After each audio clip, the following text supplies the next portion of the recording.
पाकिस्तान के कब्जे वाले जम्मू कश्मीर में 5 कैंपों को निशाना बनाया गया। ये कोटली इलाके के गुलपुर कैंप की तस्वीर दिखाने जा रहे हैं, जिसे हिंद की सेना ने पूरी तरह से तबाह कर दिया, बर्बाद कर दिया। यहां लश्कर ए तैयबा का अड्डा था, जो लाइन ऑफ कंट्रोल से 30 किलोमीटर दूर है। इस अड्डे में छिपे आतंकवादी जम्मू कश्मीर के राजौरी और पुंछ में आतंकी वारदातों को अंजाम देते थे।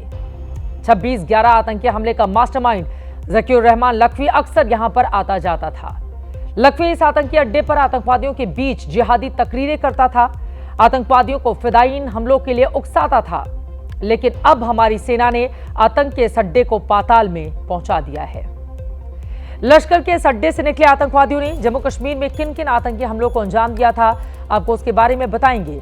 लेकिन अभी आप नक्शे पर इस इलाके को देखिए। इस मानचित्र में 13 नंबर वाला इलाका गुलपुर कैंप हुआ करता था, जो अब पाताल लोक में पहुंच चुका है, जिसका नामो निशान मिटा दिया गया है। आपको याद होगा 20 अप्रैल 2023 को जम्मू कश्मीर के पुंछ में आतंकी हमला हुआ था। पाकिस्तानी आतंकवादियों ने सेना की गाड़ी को निशाना बनाया था। आपको 9 जून 2024 की तस्वीर भी याद होगी, जब पाकिस्तान के कायर आतंकवादियों ने रियासी में तीर्थ यात्रियों से भरी बस पर गोलीबारी की थी। इन दोनों हमलों का कनेक्शन पीओके के इसी गुलपुर कैंप से था। यह एलओसी से 30 किलोमीटर दूर था। लश्कर ए तैयबा का बेस था, जो राजौरी पुंछ में सक्रिय था। 20 अप्रैल 2023 को पुंछ में और 9 जून 2024 को तीर्थ यात्रियों के बस हमले में यहीं से आतंकी को ट्रेन किया गया था। पाकिस्तान के अवैध कब्जे वाले जम्मू कश्मीर के कोटली इलाके में ही अब्बास कैंप है, जिसे बीती रात हमारी सेना ने पूरी तरह से तबाह कर दिया। ये लाइन ऑफ कंट्रोल से सिर्फ 13 किलोमीटर दूर था। यहीं पर लश्कर ए तैयबा के आत्मघाती हमलावर ट्रेनिंग लेते थे। यहां करीब 50 आतंकवादियों की जिहादी ट्रेनिंग का इंतजाम था। हमारी सेना ने सटीक निशाना लगाकर इन आतंकवादियों को हमेशा हमेशा के लिए सुला दिया। उनके चीथड़े उड़ा दिए गए। नक्शे पर अब आपको 14 नंबर वाला इलाका दिखाने जा रहे हैं। यही कोटली का अब्बास कैंप है, जहां पर लश्कर के फिदायीन हमलावर तैयार होते हैं। लेकिन अब इस आतंकी ट्रेनिंग सेंटर के नक्शे को हमारे जाबाजों ने हमेशा हमेशा के लिए मिटा दिया है। अब्बास कैंप कोटली, यह एलओसी से 13 किलोमीटर दूर है। लश्कर ए तैयबा का फिदायीन यहाँ तैयार होता था। इसकी कैपेसिटी 15 टेररिस्ट को ट्रेन करने की थी। पहलगाम में लोगों को मारते वक्त आतंकवादियों ने कहा था, जाकर मोदी को बता देना। उन्हें आज जवाब मिल गया। पूर्व आर्मी चीफ मनोज मुकुंद नरवणे ने एक तस्वीर शेयर की है, जिसके 5 शब्दों में पूरा संदेश है। एक तरफ आतंकवादियों का संदेश है कि जाकर मोदी को बता देना, दूसरी तरफ संदेश है मोदी को बता दिया। और इसी हिस्से में आतंकवादियों की लाशों का ढेर लगा हुआ है।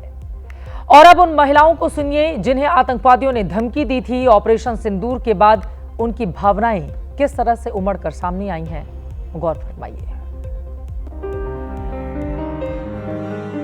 कोई 6 दिन की दुल्हन थी, तो कोई महज 60 दिनों की। पहलगाम में पाकिस्तानी आतंकियों ने धर्म पूछकर इनसे उनका सुहाग छीन लिया, सिंदूर पोंछने पर मजबूर कर दिया।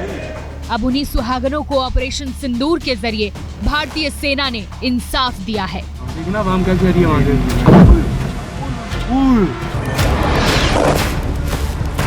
मैं आज गर्व से बोल सकती हूँ, हिंदुस्तान बदला लेता है। जिस समय ऑपरेशन सिंदूर पड़ा है, मैं पहले बहुत देर तक शिवम को देख के मैं रोई हूँ कि इन लोगों ने जो चीज मेरा खत्म किया था, आज उस नाम पे इन लोगों ने इतना बड़ा ऑपरेशन हमारी सरकार ने उनके अगेंस्ट चलाया। ये नाम बहुत सही है, क्योंकि इस इंसिडेंट की वजह से बहुत औरतों ने, बहुत बहनों ने, बहुत माँओं ने अपनी जान खोई है, अपना एक हिस्सा खो दिया है। सिंदूर ही तो मिटाया था उन लोगों ने, वो सब लेडीज़ का। ये जो वर्ड सिंदूर दिया गया है इस ऑपरेशन के लिए, ये एकदम अप्रोप्रिएट है, एकदम सही वर्ड उन्होंने रखा है। बिल्कुल सही नाम दिया गया है। हस्बैंड का डेथ हो जाए तो सिंदूर को हटा देते हैं, सिंबॉलिक है ये नाम। जहाँ भी मेरे बेटे शुभम की आत्मा होगी, निश्चित तौर पे जो शहीद हुए थे उन सब की आत्मा को आज निश्चित तौर पे शांति मिली होगी। मानसिक शांति प्राप्त हुई है। हमारा बच्चा शहीद हुआ और मुझे लग रहा है कि ये सच्ची श्रद्धांजलि उसको आज मिली है। रात 1:51 पर भारतीय सेना ने ऑपरेशन सिंदूर का ये पोस्टर पोस्ट किया। सिंदूर को दुनिया का सबसे ताकतवर श्रृंगार माना जाता है। सिंदूर सुहागन होने की निशानी है। हिंदुस्तान में महिलाओं के लिए सिंदूर जीवन है, सिंदूर रंग है, सिंदूर खुशियां है, सिंदूर अरमान है और सिंदूर ही सर्वशक्तिमान है।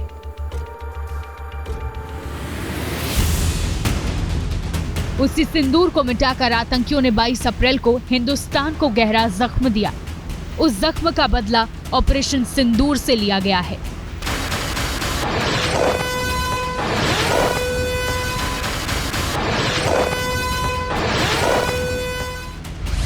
ये जो नाम भारतीय सेना की तरफ से इस ऑपरेशन का दिया गया, ये किसी और ने नहीं, खुद प्रधानमंत्री नरेंद्र मोदी ने सुझाया था। 22 अप्रैल को आतंकियों ने चुन चुन कर सिर्फ पुरुषों की हत्या की थी। महिलाओं से कहा था जाकर मोदी को बता देना। 24 अप्रैल को जब मोदी ने पहलगाम हमले पर पहली बार सार्वजनिक बयान दिया, उसी दिन उन्होंने बहनों की सिंदूर का बदला लेने की सौगंध ले ली थी।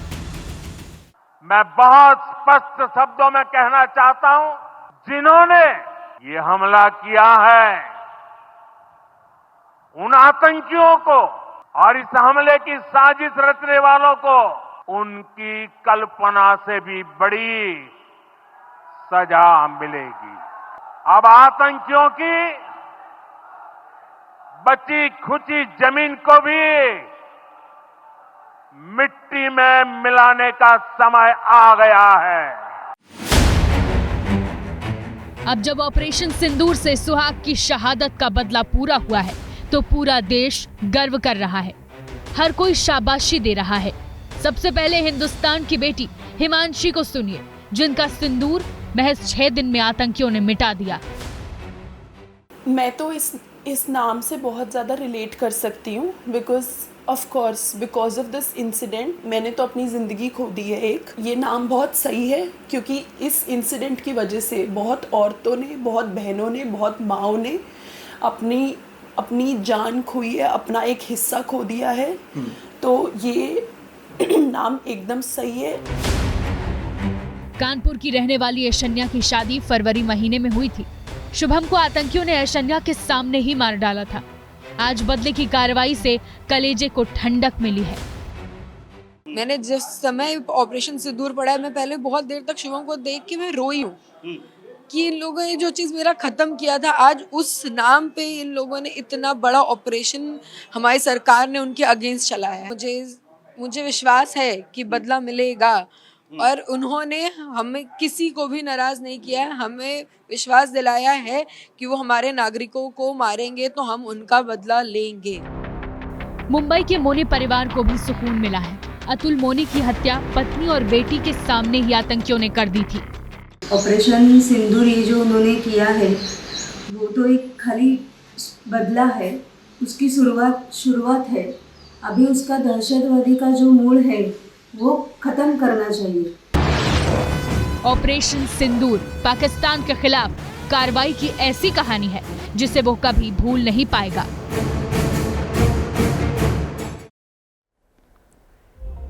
पहलगाम हमले में शामिल आतंकी जिस कैंप से भारत में आए थे, उस कैंप को भी नेस्तनाबूद किया गया है। मुजफ्फराबाद के 2 लॉन्चिंग पैड और ट्रेनिंग सेंटर को मिट्टी में मिलाया गया है। मुजफ्फराबाद पीओके में पड़ता है और इसी इलाके में आतंकवादियों के लॉन्चिंग पैड थे। लॉन्चिंग पैड में रुकने के बाद ही आतंकवादी भारत में घुसकर दहशतगर्दी को अंजाम देते थे।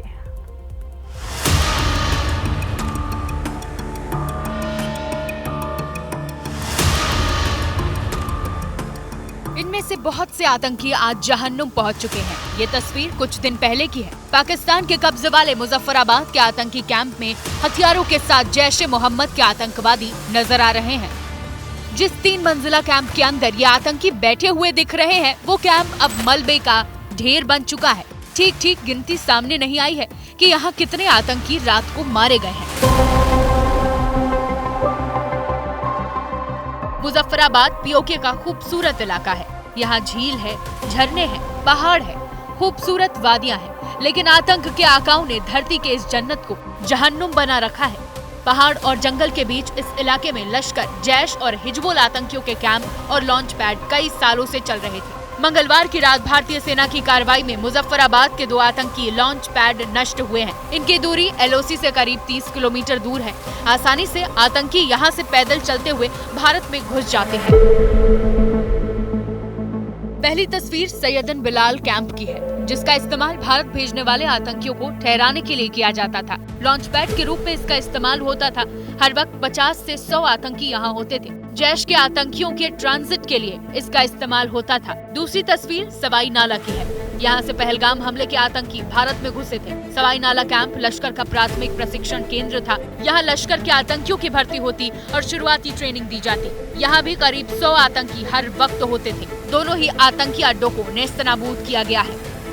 सवाई नाला कैंप मुजफ्फराबाद, जो कि POJK के लाइन ऑफ कंट्रोल से 30 किलोमीटर दूर है। यह एक लश्कर तोयबा का ट्रेनिंग सेंटर था। 20 अक्टूबर 2024 सोनमर्ग, 24 अक्टूबर 24 गुलमर्ग, 22 अप्रैल 2025 पहलगाम, इन हमलों के आतंकियों ने यहीं से प्रशिक्षण लिया था। सैयदना बिलाल कैंप मुजफ्फराबाद, यह एक जैश मोहम्मद का स्टेजिंग एरिया है। यह हथियार, विस्फोटक और जंगल सर्वाइवल ट्रेनिंग का केंद्र भी था। सैयदन बिलाल कैंप का नष्ट होना इस मायने में काफी अहमियत रखता है, क्योंकि एक तो इसका इस्तेमाल आतंकियों के कई संगठन मिलकर करते थे। यहाँ हर आतंकी संगठन ने अपना ऑपरेशनल कमांडर बना रखा था। बाकायदा पाकिस्तानी फौज और ISI के एजेंट आतंकियों को फाइनल ट्रेनिंग देते और भारत में भेज देते। भारत में आतंकी घुसपैठ के लिहाज से ये बहुत बड़ा लॉन्च पैड था। दिन में सैयदन बिलाल कैंप में मारे गए आतंकियों की लाश को ताबूत में रखकर ले जाया गया। आतंक का जनाजा निकाला गया।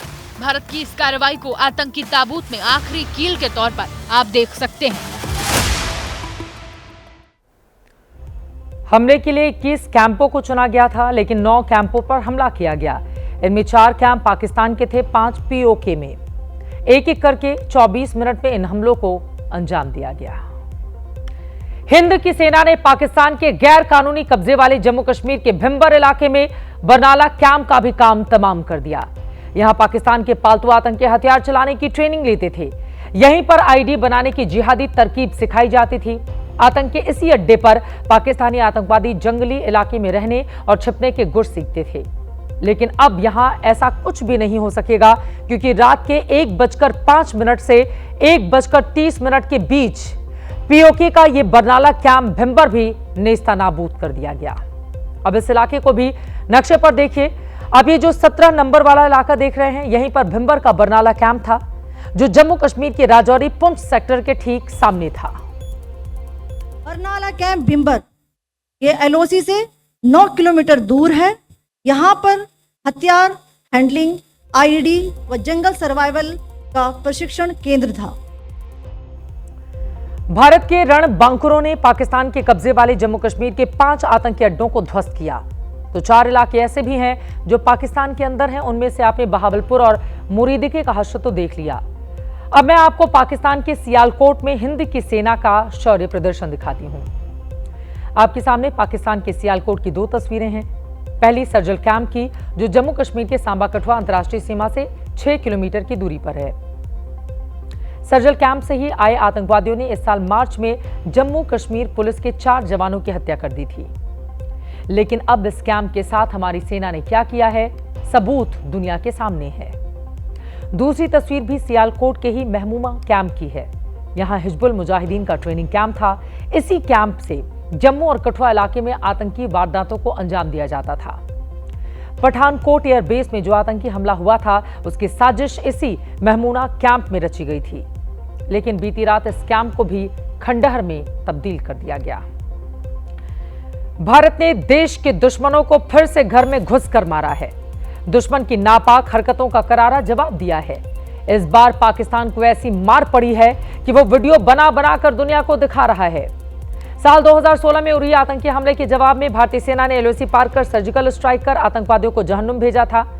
इसके बाद पाकिस्तान प्रायोजित आतंकवादियों ने 2019 में पुलवामा में हमारी CRPF की बस को निशाना बनाया। भारत ने बालाकोट में एयर स्ट्राइक कर आतंकवादियों को उनके ठिकानों को पूरी तरह से तबाह कर दिया था। इस साल आतंकवादियों ने पहलगाम में 26 पर्यटकों का नरसंहार किया तो भारत ने मिसाइल स्ट्राइक से ऑपरेशन सिंदूर को अंजाम दिया।